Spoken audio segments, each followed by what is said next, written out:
ಉತ್ತರ ಕರ್ನಾಟಕ ಪ್ರತ್ಯೇಕ ರಾಜ್ಯ ಆಗಬೇಕಂತ ಹೇಳಿ ಆಡಳಿತ ಪಕ್ಷದ ಕಾಂಗ್ರೆಸ್ ಶಾಸಕ ಬೆಳಗಾವಿ ಜಿಲ್ಲೆಯ ಕಾಗವಾಡ ಶಾಸಕರಾದಂಥ ರಾಜೀವ್ ಕಾಗೆ ಅವರು ಬಹಿರಂಗವಾಗಿ ಮುಖ್ಯಮಂತ್ರಿ ಒಂದು ಪತ್ರ ಬರೆಯುವ ಮೂಲಕ ಡಿಮಾಂಡ್ ಮಾಡಿದ್ದಾರೆ.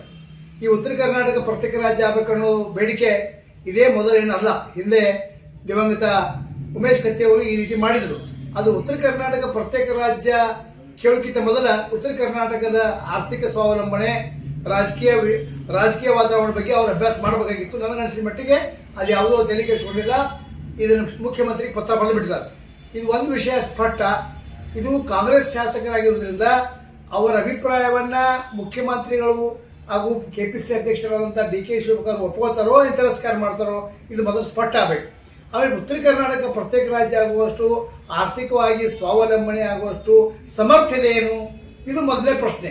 ಯಾಕಂದ್ರೆ ಈ ಉತ್ತರ ಕರ್ನಾಟಕ ಅನ್ಯಾಯ ಆಗೈತೆ ಅಂತ ಏನು ಕಾಗೆ ಅಂತವರು ಹಿಂದಕ್ಕೆ ನಮ್ಮ ಉಮೇಶ್ ಕತ್ತಿ ಅವರು ಹೇಳ್ತಿದ್ರು. ಅವರಿಗೆ ನಾನು ಭಾಷೆ ಹೇಳ್ತೇನೆ, ಉತ್ತರ ಕರ್ನಾಟಕ ಏನಾದರೂ ಅನ್ಯಾಯ ಆಗಿದ್ರೆ ನಿಮ್ಮ ಕಾರಣಕ್ಕೆ.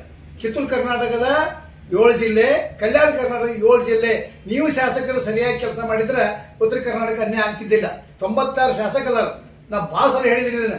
ಯಾವುದಾದ್ರೂ ಯಾವುದೇ ಸರ್ಕಾರ ಇರಲಿ, ಅವ್ರು ಮಾರ್ಚ್ ಒಳಗೆ ಬಜೆಟ್ ಮಾಡಿಸೋಕ್ಕಿಂತ ಮೊದಲ ಉತ್ತರ ಕರ್ನಾಟಕದ ಕನಿಷ್ಠ 50 ಶಾಸಕರಾದರೂ ಬೆಂಗಳೂರು ಸಭೆ ಸೇರಿ ಬೆಳಗಾವಿ, ಬೀದರು, ಕಲಬುರಗಿ, ವಿಜಾಪುರ ಯಾವ ಜಿಲ್ಲೆಗೆ ಏನಾಗಬೇಕು ಅನ್ನೋದನ್ನ ಒಂದು ಪಟ್ಟಿ ಮಾಡಿಕೊಂಡು ಮುಖ್ಯಮಂತ್ರಿ ಕೊಟ್ಟಿದ್ದಾರೇನ. ಇದು ಬಹಿರಂಗ ಸವಾಲಾಯ್ತು. ನಂದು ಮುಖ್ಯಮಂತ್ರಿಗೆ 50 ಮಂದಿ ಶಾಸಕರು ಕೊಟ್ಟಿದ್ರೆ ಯಾವುದೇ ಮುಖ್ಯಮಂತ್ರಿ ಲಗ ಹೊಡೆದನ್ನ ಬಜೆಟ್ನ ಹಾಕ್ತಾನೆ. ಅದು ಇವತ್ತೆಂದೂ ಮಾಡಿಲ್ಲ. ಇವ್ರು ಏನಿಲ್ಲ, ನಮ್ಮ ತಹಶೀಲ್ದಾರ್ ಯಾರಬೇಕು, ಫೌಜ್ದಾರ್ ಯಾರಬೇಕು, PSI ಯಾರಬೇಕು, ಆಫೀಸರ್ ಯಾರಬೇಕು, ಮಿಂಟ್ ಕೊಟ್ಟ ಆ ಟ್ರಾನ್ಸ್ಫರ್ ಮಾಡಿಕೊಂಡು ಬಂದ್ರೆ ಇವ್ರಿಗೆ ಕೆಲಸ ಮುಗೀತು. ಇವತ್ತು ಕಾಗೆ ಅವರು ಮಾಡಿದ್ದನ್ನು ನಾವು ಸಾರಾಸಗಟವಾಗಿ ತಿರಸ್ಕಾರ ಮಾಡ್ತೇವೆ.